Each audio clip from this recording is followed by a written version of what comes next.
ప్రభువునందు ప్రియమైన సంఘ బిడ్డలకు, దేవుని పిల్లలకు ఈ ఉదయకాల సమయంలో ప్రభు అయిన యేసుక్రీస్తు నామములో మరొకసారి అందరికీ వందనాలు తెలియజేస్తూ ఉన్నాను.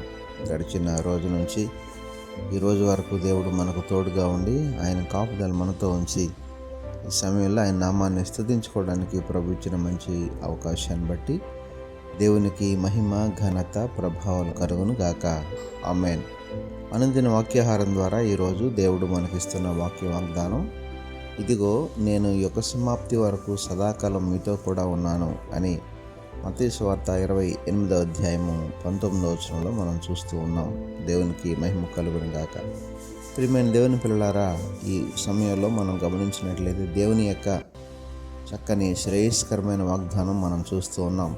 మన ప్రభు మనతో పాటు ఎప్పుడూ కూడా ఎల్లప్పుడూ సదాకాలం ఉంటాను అని చెప్పి ఆయన మనకు వాగ్దానం ఇస్తున్నారు.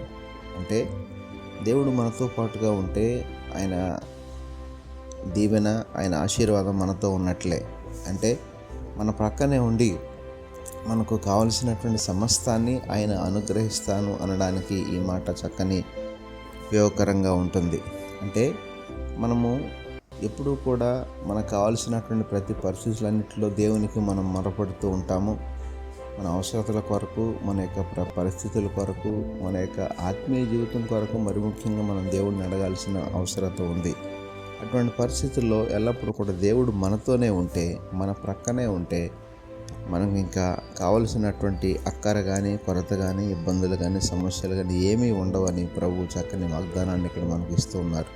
కనుక ఉదయకాల సమయంలో ప్రభు ఇస్తున్న మాటను బట్టి ఆయన ఎల్లప్పుడూ మనతోనే ఉన్నారనే విషయాన్ని మనం గమనించి ఎల్లప్పుడూ ఆత్మీయతలో ఎదిగి ఫలిస్తూ దేవునికి మరింత సన్నిహిత్యంగా ఉంటూ దేవుని ద్వారా ఉన్నతమైనటువంటి స్థితిని మనం పొందుకోవడానికి ఈ ఉదయకాల సమయంలో దేవాది దేవుడు వాక్యాన్ని విన్న వారందరి జీవితాల్లో నెరవేర్చును గాక. ఆమేన్. ప్రార్థనలో ఏకీభవించండి. పరిశుద్ధుడైన మా దేవ, ప్రేమగల మా తండ్రి, ఈ ఉదయకాల సమయంలో మరొకసారి మీ నామానికి వందనాలు, స్తోత్రాలు చెల్లిస్తున్నాం ప్రభువా. ఈ రోజంతా మీరే మాకు తోడుగా ఉండి సహాయం చేసి నడిపించండి.